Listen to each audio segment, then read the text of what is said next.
Hello and welcome to another edition of 1036. I'm Portia Young. We all know Milwaukee is home to a countless number of talented individuals. You'll meet one of them in tonight's show. She recently took home a Grammy for her work that deals with a very popular PBS television icon. And we have the story of a Wisconsin dairy farm family who faced disaster but pulled together to keep on going. But first, I had the chance to talk with a familiar face here on PBS, Margaret Hoover, conservative host of Firing Line. Hoover, the great-granddaughter of former President Herbert Hoover, told us that she did vote for President Joe Biden. So I started our conversation by having her assess the president's first 100 days. Look, the first 100 days are measured in some ways by how much we can all just take a deep breath and recognize that on Sunday mornings we don't wake up and look at our Twitter feed to see what outrageous thing the President of the United States has said. And I notice myself just in terms of the quality of life, being able to just psychologically breathe. And I'm so relaxed in a way that, and grateful that we have presidential leadership that understands how powerful the office of the presidency is, how seriously it needs to be taken, and respects the people of the United States enough not to send them into hysterical news cycles about inanities that have everything to do with his own ego and not his service to the American people. So that in and of itself, Portia, is a great first step and kind of, sets the foundation for the entire first 100 days. I mean, I think Joe Biden has plenty to point to that demonstrate that he knows how to run a government. He's one of the adults in the room. The adults are back. He's passed a major piece of legislation, COVID relief. You can quibble, and some Republicans have quibbled with the end up the number that it ended up being, or the fact that it didn't end up being bipartisan at all. Some people would blame Republicans for the fact it wasn't bipartisan. But I personally think that if they really wanted to make it bipartisan, I think there was a sincere effort to reach out to Republicans. But I think, frankly, Democrats just decided they didn't need them. And it's true. They didn't need Republicans. So they have a COVID relief package. It's an economic stimulus that they can point to that they should feel good about in terms of their political inertia and momentum. And now they're moving on. They're moving on to infrastructure, potentially with a little bit of tax increases. And the most important thing is that the promise Joe Biden made, which was that 100 million people would be vaccinated a day, he's doubled, on track to triple, 200 million a day easily, maybe 300 million a day. The notion that all Americans will be open up to having their vaccines in May is a remarkable step forward in the dissemination and the distribution of the vaccine. And I think, honestly, the best thing we can do right now, Portia, in a divided country is not focus on the other guy or focus on Donald Trump. It's just make new history. It's just get shots in people's arms, get the economy back going again, get the kids back to school, and start living our lives again. And that, in some ways, is going to bring our politics, our local communities, our local political communities, our state political communities, and our federal community, the federal government, our politics, back together again in some ways. What are your thoughts on Georgia and the voting laws that were then just signed into law after they had a record-breaking election in November and then again in January, right before the insurrection at the Capitol? And then now this backlash where against, Major League Baseball and other corporations, how is that all playing out? Yeah, well, it's a multi-layered question. I'm so glad we have a little bit of time to unpack it.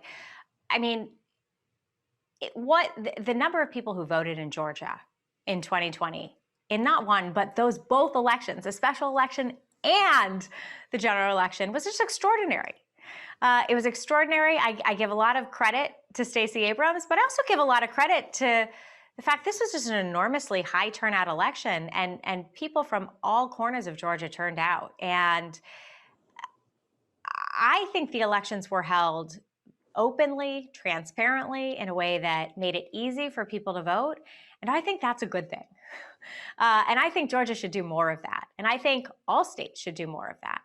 And so I have a problem with the way the Georgia law came about, because it came about driven by a Republican legislature and a Republican Party in Georgia that was driven by the lie that the reason they needed to pass voting laws is because President Trump actually won in Georgia and there was voter fraud.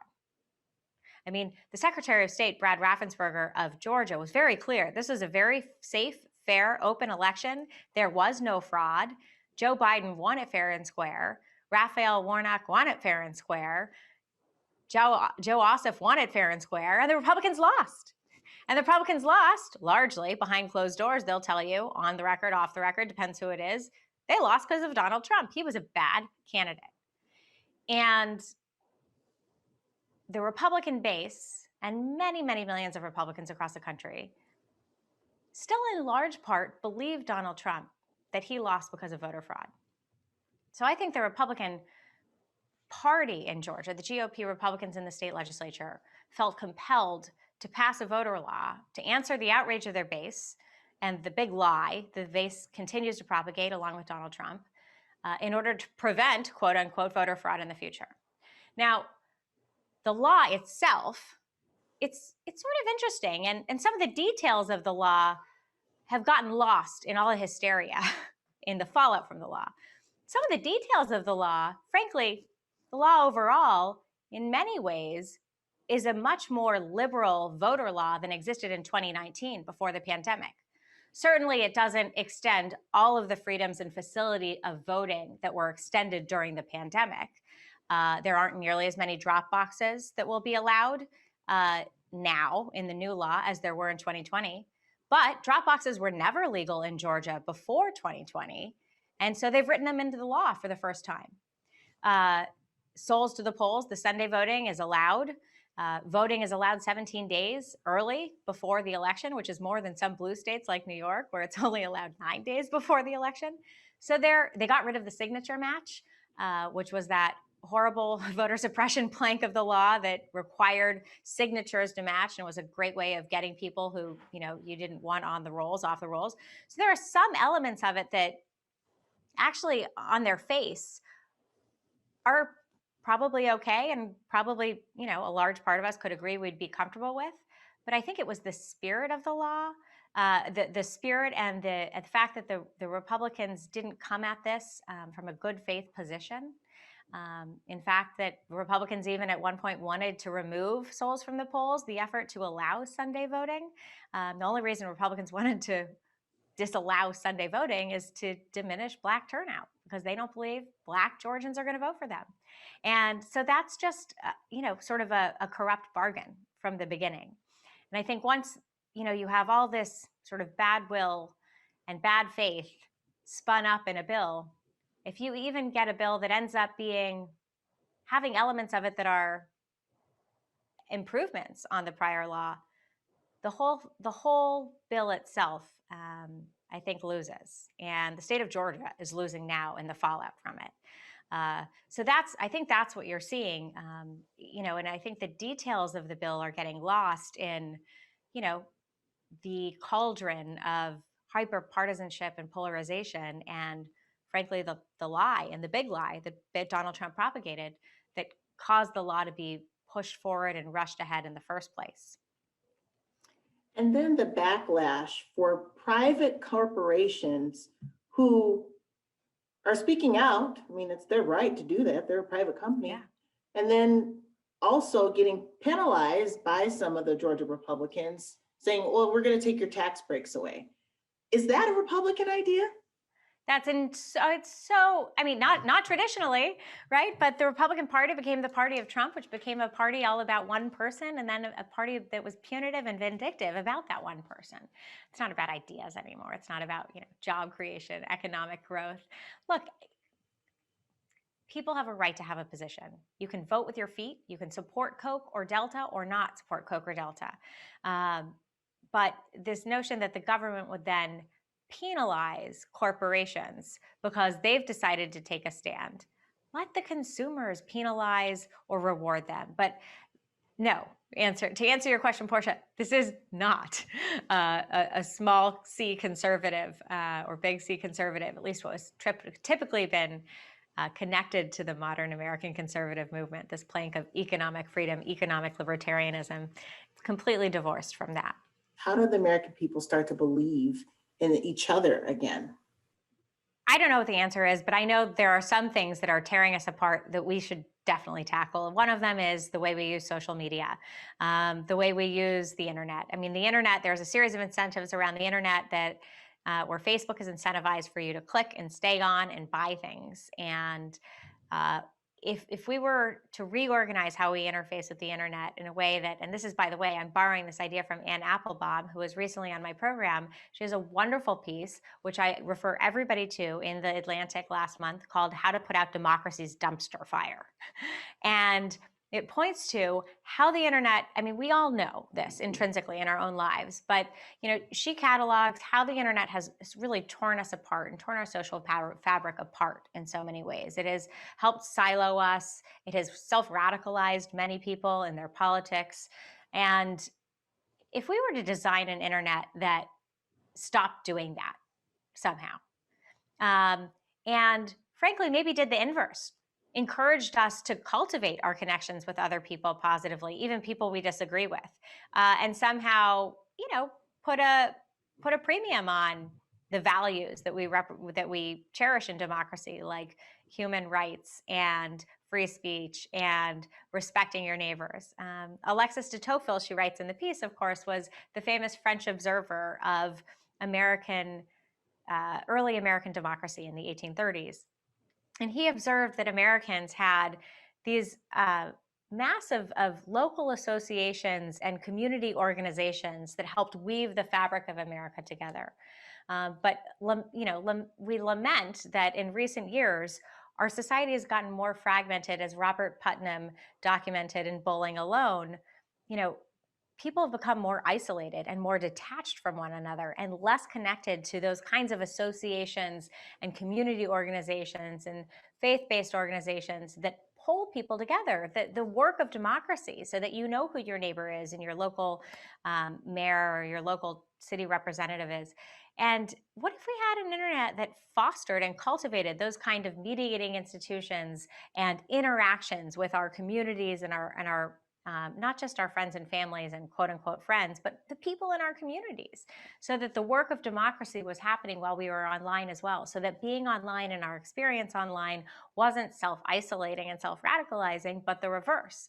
And so I think we got to really look at how we're engaging in an online space, because I think that's one of the real drivers to our distrust in information, our distrust in our politics, and our distrust in so many of our institutions. Margaret Hoover, thank you for being with us. Really appreciate the time. Portia, it's so great to see you, and thank you very much for having me back to Milwaukee PBS.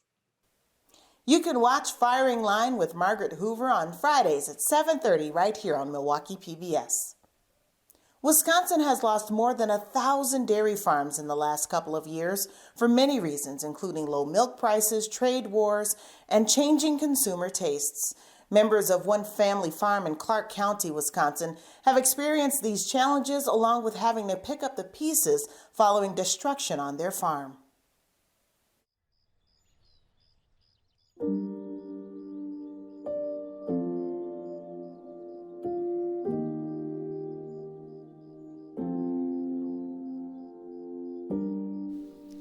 Well, it was a real hot and muggy day, and it was my wife's 55th birthday, so we decided to leave the farm and go visiting friends down in Sparta. My son Luke had called, "Dad, I heard there was a bad storm at your farm. I'll go out and look at it." 10 minutes later, my son called, says, Dad, it's really bad. The tops are off the silos. The arch over our driveway with our sign on is down. It's a real mess. Family farm like this, you spend your whole life and you invest everything in what we have here. My parents, this is their whole life. And yeah, it was really emotional. It has been an emotional couple of years for the Niggin family. First, a massive cleanup with the help of neighbors and strangers. Then rebuilding, hoping for a brighter future.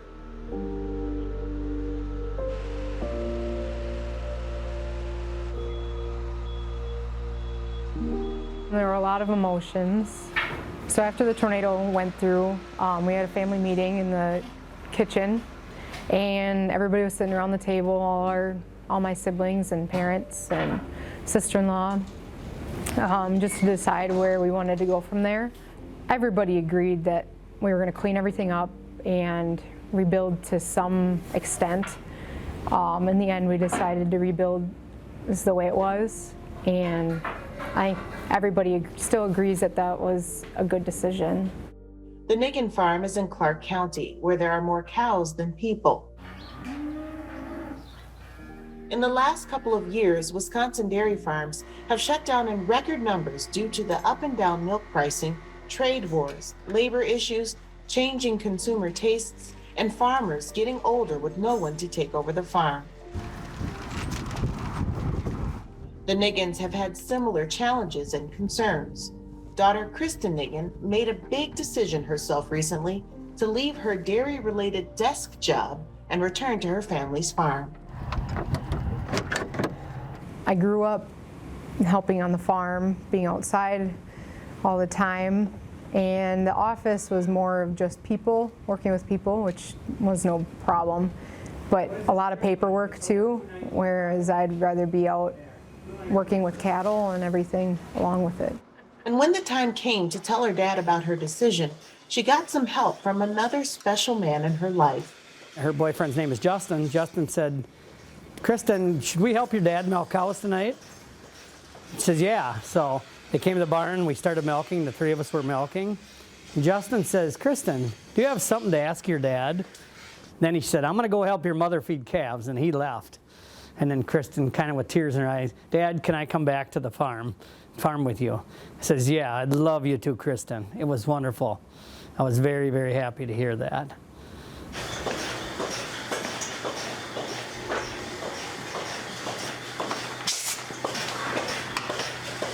I know Kristen is a farmer at heart. Out of all of her 6 children, she's the most likely to, because she likes animals. She likes the diversity of what we do outside. She's not a desk person, as I am not. But we wanted her to go to college, experience that, so she'll know. She'll know for sure what she wants to do, and I think she experienced that. Kristen says she's watched her dad remain optimistic even after the destructive tornado.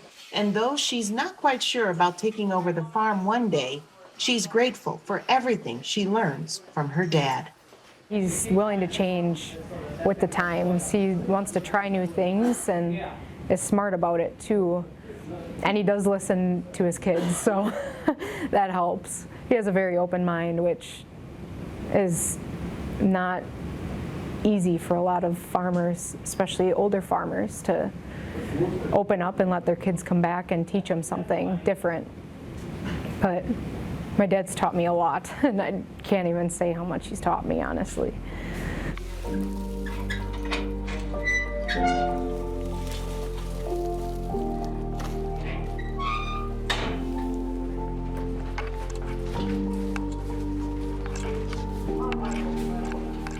Well, I'm most proud of Kristen, my daughter, for her passion for animals, because I have that same passion. I love animals and the farm and the diversity of it. I just feel that she has the same feeling about farming as I do.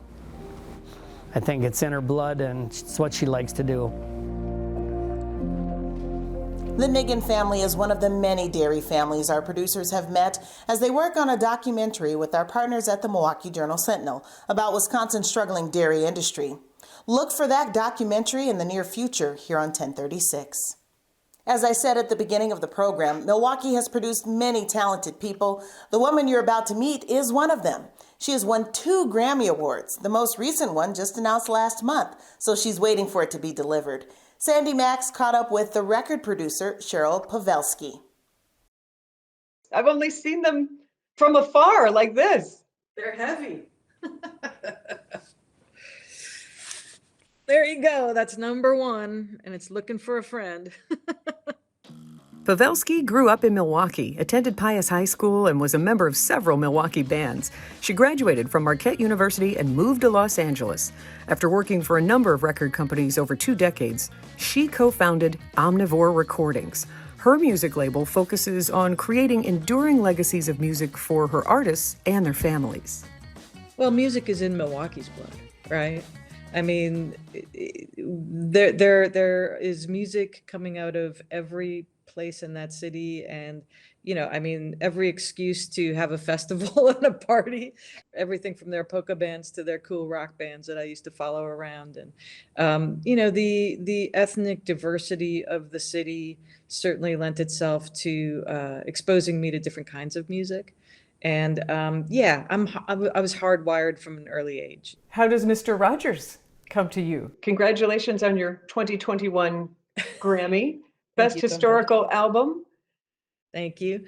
When I was very hungry and running around Hollywood, somehow I met a guy named Morgan Neville. And Morgan is a filmmaker. He actually won an Oscar for 20 Feet from Stardom. And he was the director for Won't You Be My Neighbor, the Mr. Rogers documentary.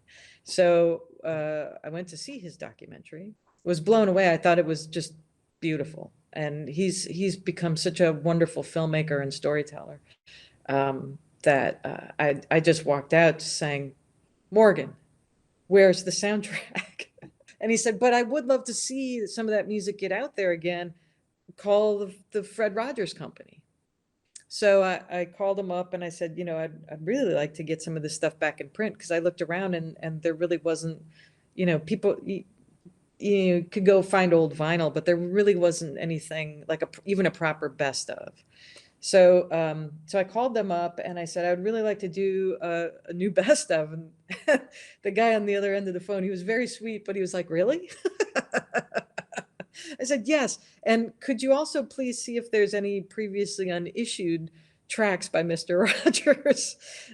So there were, and we came to find out that the song Tomorrow that he would end the show with had never been on a record, but there was a recording. So now it ends the new best of that we put out.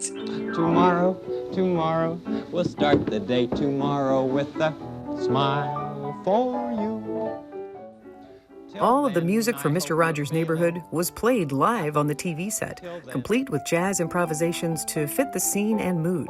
During the pandemic year, Pavelski hopes Mr. Rogers' music brought some peace to children and their families. I hope that a lot of kids, especially during this last really difficult year, got to spend some time with it. And I hope it brought them some comfort, because it was such a horrible, terrifying year. And it must have been really, really alienating for kids. And we sold a lot of Mr. Rogers last year. And you have to imagine that that's part of the reason, right? What's one of the most magical moments you had in putting together the Mr. Rogers best of? Finding Tomorrow was fun, but getting a Grammy nomination was just so out of left field that had to be sort of the crystallizing thing. But really walking out of that theater and just saying to Morgan, like, where's the soundtrack? Because every now and then your little spidey senses go, right? And so that was definitely one of those times. This is the first Grammy that I and we at Omnivore Recordings won. It's the Best Historical Album 2014 for a Hank Williams release called The Garden Spot Programs 1950. Those were recordings from 1950 that even at the time the estate didn't know existed. And they weren't done with the Drifting Cowboys. They were done with musicians in Nashville that we haven't been able to identify them all. But, at this point in history, you would think that everything on Hank would pretty much have been found. But here these things were, these beautiful radio transcription discs. And I happen to work with one of the greatest restoration mastering guys on the planet. And he cleaned them up so great. And it's those kind of projects I get really excited about. Pavelski's strong work ethic and passion to support her artists' legacies keeps her motivated. Another reason why I wanted to start my own company was I was giving that kind of energy to these other companies, right? And so I thought, if I'm going to work harder than everybody I've ever met before in my life, it better be because it's something that benefits me and the artists and my friends and the stuff that I believe in. Why would I give that to somebody else? Why would I give that to a company that doesn't care? So it's grisly. So you gotta love it. And we do, we do. That'll do it for this edition of 1036. Be sure to check us out on Facebook and at MilwaukeePBS.org. See you next time. Stay well.